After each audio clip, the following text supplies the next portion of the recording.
Hey guys, I'm doing the next proof of concept before I go to bed. This one is by request. It is for a breakdown of just basic flail foundations. I'm gonna start with explaining what I consider to be kind of like three different modes of doing a flail, like different ways you can make it look.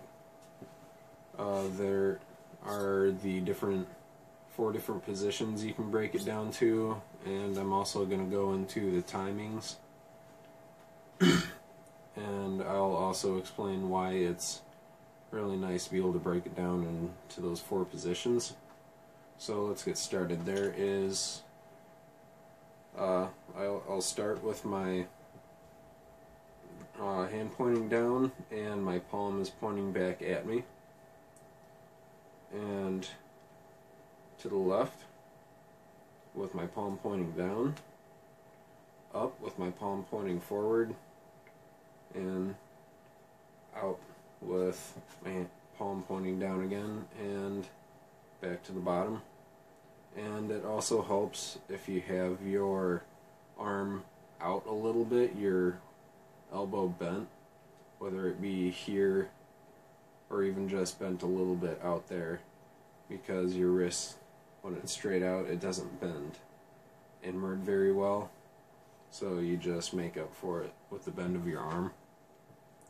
And you practice going from one to the other in both directions, and when you get that natural, when you have those four positions in your muscle memory, you can just string them together into a nice smooth controlled flail, which is the first type of flail that I break it down into. I just call it the controlled flail. And you want to keep a nice smooth consistent speed, just the same way you would with, like, liquid. You need good speed control for really everything that you do.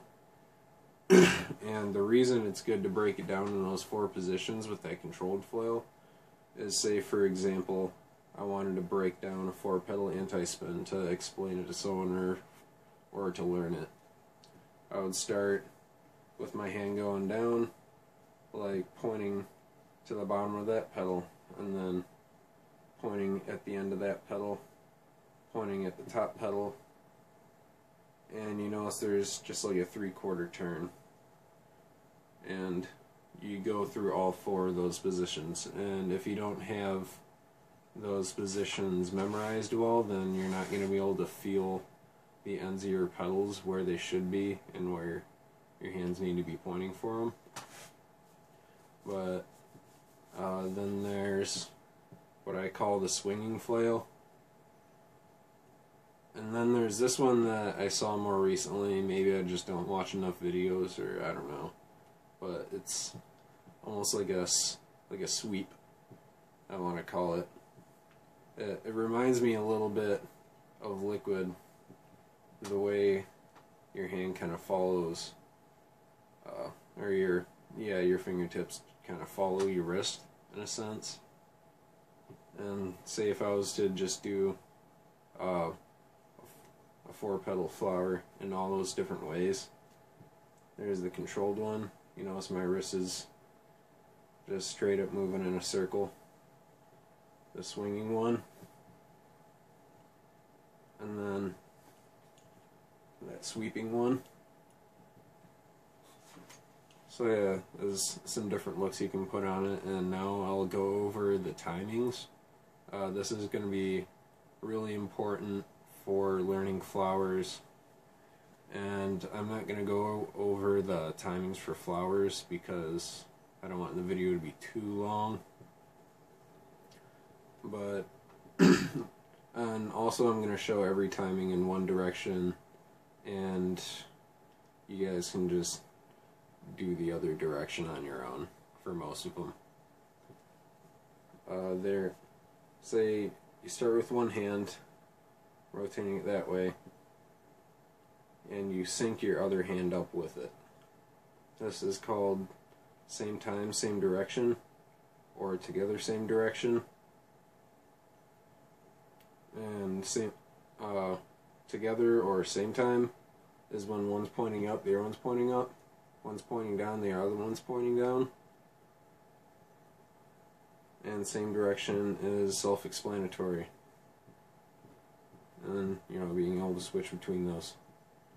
And there is split time, same direction. Split time is when one hand's on top, the other one's on bottom, and vice versa.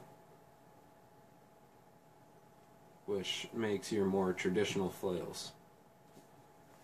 And can make a lot of cool effects with flowers. There is opposite direction as well. Same time, opposite direction. Kind of with my hands in different spots. You know, if I spread them apart, they meet in the middle. One's on top, the other's on top, bottom, bottom. And this is called, if you were just going to do this on its own, this would be inwards butterfly, which is another term for this just basic opposite direction, same time. And then there's outwards. And the reason for that is, like, up at the top, for inwards, they're coming in and meeting at the center. For outwards, they meet in at the center and then go outward. There is the split time opposite direction, which I use a lot for flowers, because you can get stuff like that. And you just practice doing that.